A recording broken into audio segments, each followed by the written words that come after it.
Hi friends, എല്ലാവർക്കും PSC ബേസിക്സിലേക്ക് സ്വാഗതം. ഇന്നത്തെ ക്ലാസ്സിൽ നമ്മൾ ഡിസ്കസ് ചെയ്യുന്നത് കലയും സാഹിത്യവും എന്നതിലുള്ള കേരളത്തിലെ തനത് സംഗീത ശൈലികളെ പറ്റിയിട്ടാണ്. അപ്പോൾ ആർട്സ്, കൾച്ചർ, സ്പോർട്സ് നമ്മുടെ ഡിഗ്രി പ്രിലിമിനറി എക്സാമിനേഷനുണ്ട്, LDC മെയിൻസിനുണ്ട്, LGS മെയിൻസിനുണ്ട്. അപ്പോൾ നമ്മൾ ഓൾറെഡി സ്റ്റാർട്ട് ചെയ്തിട്ടുണ്ട്. കാണാത്തവർ മുകളിൽ ഐ ബട്ടൺ ജസ്റ്റ് ഒന്ന് പ്രസ് ചെയ്താൽ മതിയേ. ഓക്കെ, അപ്പോൾ നമുക്ക് നോക്കാം എന്തൊക്കെയാണ് ഇന്നത്തെ ക്ലാസ്സിൽ പഠിക്കാനുള്ളത്. വളരെ കൂടുതലായിട്ടൊന്നും പഠിക്കാനില്ല, പക്ഷെ പഠിക്കാനുള്ള കാര്യം നമ്മൾ കറക്റ്റ് പഠിച്ചു പോകണം. എവിടെ നിന്ന് ക്വസ്റ്റ്യൻ വരുന്നു നമുക്ക് പ്രതീക്ഷിക്കാനും പറ്റത്തില്ല.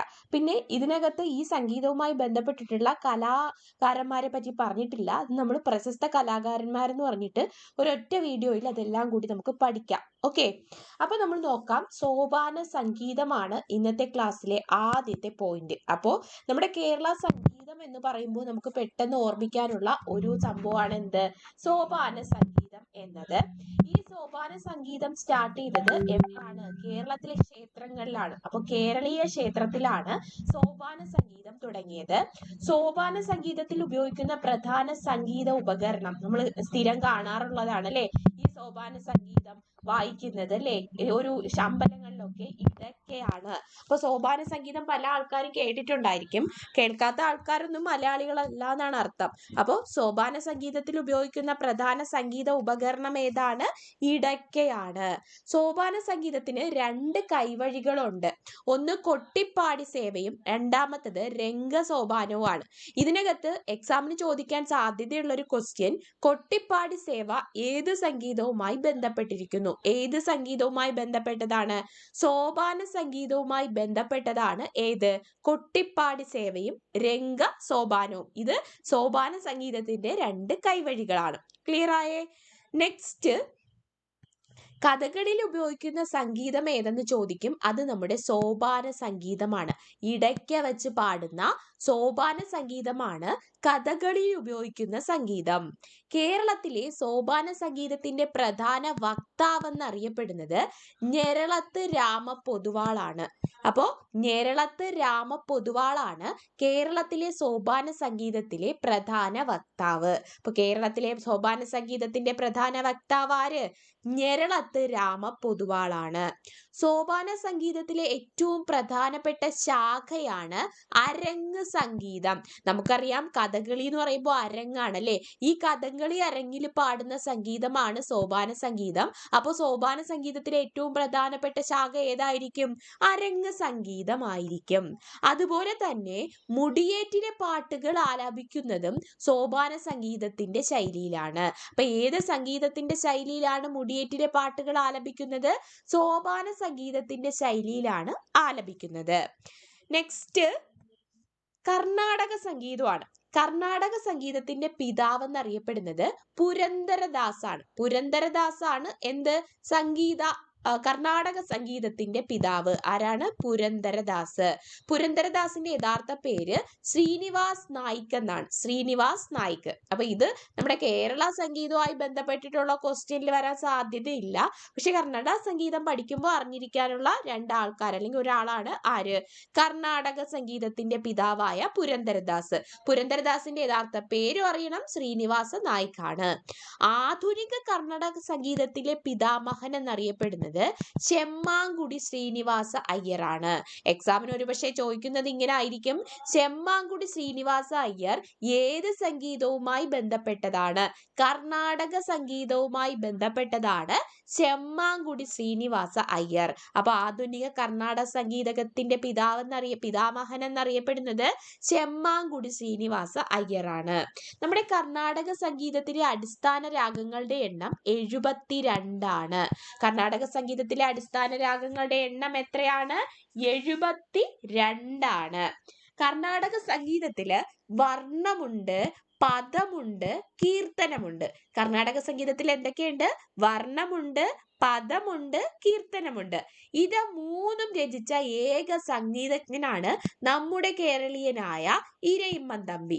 അപ്പോ കർണാടക സംഗീതത്തിലെ വർണ്ണം, പദം, കീർത്തനം എന്നിവ 3ഉം രചിച്ച ഏക സംഗീതജ്ഞൻ ആരാണ്?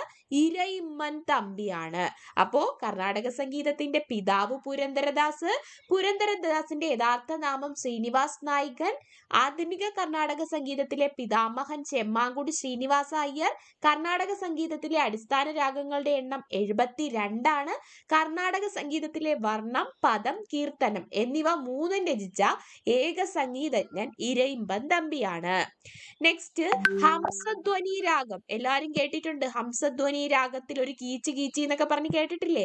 ഈ സംഭവം തന്നെ നമ്മുടെ ഹംസധ്വനി രാഗത്തിന്റെ സൃഷ്ടാവ് രാമസ്വാമി ദീക്ഷിതറാണ്. അപ്പൊ രാമസ്വാമി ദീക്ഷിതർ ആരാണ്? കർണാടക സംഗീതജ്ഞനാണ്. അപ്പൊ കർണാടക സംഗീതജ്ഞനായ രാമസ്വാമി ദീക്ഷിതർ ഹംസധ്വനി രാഗത്തിന്റെ സൃഷ്ടാവാണ്. നമ്മുടെ സംഗീതത്തിലെ സ്വരങ്ങളുടെ എണ്ണം എത്രാന്ന് ചോദിച്ചാൽ എത്രയാണ്? 7. സ രി മ എന്താണ്? സ രി ഗ മ പ ധ നി സ. ഈ സംഗീതത്തിലെ സ്വരങ്ങളുടെ എണ്ണം 7 എണ്ണമാണ്. ഇനി ഏറ്റവും പ്രസിദ്ധമായ സംഗീതവുമായി ബന്ധപ്പെട്ട, കർണാടക സംഗീതവുമായി ബന്ധപ്പെട്ട ഏറ്റവും പ്രധാനപ്പെട്ട സംഗീതോത്സവമാണ് ത്യാഗരാജ സംഗീതോത്സവം. ഇത് നടക്കുന്നത് തിരുവയ്യാറിലാണ്. തിരുവയ്യാർ സ്ഥിതി ചെയ്യുന്നത് തമിഴ്നാട്ടിലാണ്. അപ്പൊ തമിഴ്നാട്ടിലെ തിരുവയ്യാറിലാണ് ത്യാഗരാജ സംഗീതോത്സവം നടക്കുന്നത്. ദെൻ സ്വാതി തിരുനാളിന് നമുക്കറിയാം പ്രശസ്തനാണ് അദ്ദേഹം. അദ്ദേഹത്തിനെ നമ്മൾ എന്തൊക്കെയാണ് വിശേഷിപ്പിക്കുന്നതെന്ന് ചോദിച്ചാല് സംഗീതജ്ഞരിൽ ചക്രവർത്തിയാണ്. സംഗീതജ്ഞരിൽ ചക്രവർത്തിയാണ് നമ്മുടെ സ്വാതി തിരുനാൾ എന്ന് വിശേഷിപ്പിക്കുന്നു.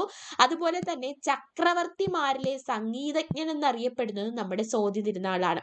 അതായത് നമ്മുടെ കേരളീയ സംഗീതത്തിന്റെ സുവർണ കാലഘട്ടമായി കണക്കാക്കപ്പെടുന്നത് അല്ലെങ്കിൽ അറിയപ്പെടുന്നത് നമ്മുടെ സ്വാതി തിരുനാളിന്റെ ഭരണകാലഘട്ടമാണ്. അദ്ദേഹം വളരെ പ്രശസ്തനായ സംഗീതജ്ഞനായിരുന്നു.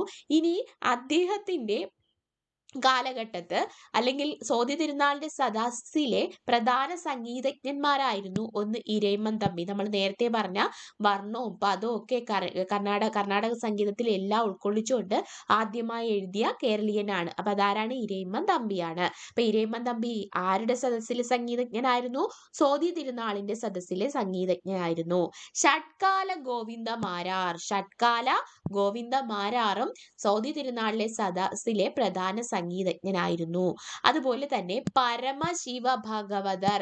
പരമശിവ ഭാഗവതർ ഇദ്ദേഹവും എന്താണ്? നമ്മുടെ സ്വാതി തിരുനാളിന്റെ സദസ്സിലെ പ്രധാന സംഗീതജ്ഞനായിരുന്നു. നമ്മുടെ ഷഡ്കാല ഗോവിന്ദമാരാർക്ക് ഒരു പ്രത്യേകത ഉണ്ട്. സാധാരണ കർണാടക സംഗീതങ്ങളെല്ലാം 4 കാലങ്ങളിലായിട്ടാണ് പാടുന്നത്. പക്ഷെ ഷഡ്കാല എന്ന് പേര് വരണ്ടേ? അപ്പൊ 6 കാലങ്ങളിലുള്ള പാട്ടുകൾ കർണാടക സംഗീതത്തിൽ പാടുന്നത് കൊണ്ടാണ് അദ്ദേഹത്തിനെ ഷഡ്കാല ഗോവിന്ദ മാരാർ എന്ന് വിശേഷിപ്പിച്ചത്. ഓക്കെ, അപ്പൊ ഇരയിമ്മൻ തമ്പി, ഷഡ്കാല ഗോവിന്ദ മാരാർ, പരമശിവ ഭാഗവതർ ഒക്കെ സ്വാതി തിരുനാളിന്റെ സദസ്സിലെ പ്രധാന സംഗീതജ്ഞരാണ്. ഇനി കർണാടക സംഗീതത്തിന് കേരളത്തിൽ പ്രമുഖ സംഭാവന നൽകിയവർ ഏറ്റവും പ്രധാനപ്പെട്ട ആൾക്കാരാണ്. ചെമ്പൈ വൈദ്യനാഥ ഭാഗവതർ. പാലക്കാട് ജില്ലയിലാണ് അദ്ദേഹം ജനിച്ചത്. ചെമ്പൈ വൈദ്യനാഥ ഭാഗവതർ. കുട്ടിക്കുഞ്ഞു തങ്കച്ചി. ആരൊക്കെയാണ്? കുട്ടിക്കുഞ്ഞു തങ്കച്ചി, KC കേശവ പിള്ള, പരമേശ്വര ഭാഗവതർ, ആറ്റൂർ കൃഷ്ണ പിഷാരടി. ഇത്ര മാത്രമല്ല, ഇനി ആൾക്കാരുണ്ട്. നമുക്ക് വരുന്ന ക്ലാസ്സുകളിൽ ഡിസ്കസ് ചെയ്യാം. ഏതൊക്കെയാണ് കർണാടക സംഗീതത്തിലെ പ്രമുഖ സംഭാവന നൽകിയവർ? ഒന്ന് ചെമ്പൈ വൈദ്യനാഥ ഭാഗവതർ, കുട്ടിക്കുഞ്ഞു തങ്കച്ചി, KC കേശവ പിള്ള, പരമേശ്വര ഭാഗവതർ, ആറ്റൂർ കൃഷ്ണ പിഷാരടി. അപ്പൊ അവരൊക്കെ ഇങ്ങനെ കർണാടക സംഗീതം പാടാനായിട്ട് ഇരിക്കുന്നത് ഇങ്ങനെ മനസ്സിൽ സങ്കല്പിക്കുക. അങ്ങനെ സങ്കല്പിച്ചതിന് ശേഷം ഓർമ്മിക്കുക അവരാരൊക്കെയാണെന്ന്. ചെമ്പൈ വൈദ്യനാഥ ഭാഗവതർ, കുട്ടിക്കുഞ്ഞു തങ്കച്ചി ഇങ്ങനെ ഇരുന്ന് പാട്ട് പാടുകയാണ്. Then KC Keshava Pillai, Parameswara Bhagavathar, Attoor Krishna Pisharody. Okay, next നമ്മൾ പറയാൻ പോകുന്നത് കേരളത്തിലെ ഏറ്റവും ജനകീയമായ സംഗീത ശാഖയാണ് ലളിത സംഗീതം. നമ്മുടെ ചലച്ചിത്രങ്ങൾ ഓൾമോസ്റ്റും എല്ലാം ലളിത സംഗീതത്തിൽ വരുന്നതാണ്. അപ്പൊ കേരളത്തിലെ ഏറ്റവും ജനകീയമായ സംഗീത ശാഖ ഏത്? ലളിത സംഗീതമാണ്. സംഗീത രംഗത്തിന് മികവിനായി കേരള സർക്കാർ നൽകുന്ന പരമോന്നത പുരസ്കാരമാണ് സ്വാതി സംഗീത പുരസ്കാരം. അപ്പൊ സ്വാതി സംഗീത രംഗത്തിലെ മികവിനായിട്ട് കേരള സർക്കാർ നൽകുന്ന ഏതാണ്? പരമോന്നത ബഹുമതി ആണ് സ്വാതി സംഗീത പുരസ്കാരം. സ്വാതി സംഗീതോത്സവം നടക്കുന്ന വേദി ഏതാണ്? കുതിരമാളിക അങ്കണത്തിലാണ്. ഈ കുതിരമാളിക അങ്കണം സ്ഥിതി ചെയ്യുന്നത് തിരുവനന്തപുരത്താണ്. അപ്പൊ തിരുവനന്തപുരത്തെ കുതിരമാളിക അങ്കണത്തിൽ വെച്ചിട്ടാണ് എല്ലാ വർഷവും സ്വാതി സംഗീതം നടക്കുന്നത്. നെക്സ്റ്റ്, സംഗീതത്തിന് നൽകുന്ന, നമ്മൾ പറഞ്ഞു കേരള സർക്കാർ നൽകുന്ന എന്താണ് പുരസ്കാരമാണ് സ്വാതി സംഗീത പുരസ്കാരം. ഈ സ്വാതി സംഗീത പുരസ്കാരം ആദ്യമായിട്ട് ലഭിച്ചത് ലഭിച്ചത് ചെമ്മാങ്കുടി ശ്രീനിവാസ അയ്യറാണ്. അപ്പോ കർണാടക സംഗീതജ്ഞനായ ചെമ്മാങ്കുടി ശ്രീനിവാസ അയ്യറാണ് ആദ്യമായിട്ട് സ്വാതി സംഗീത പുരസ്കാരം ലഭിച്ചത്. സ്വാതി സംഗീത പുരസ്കാരം നേടിയ ആദ്യത്തെ ഉപകരണ സംഗീത വിദഗ്ധനാണ് ആര്?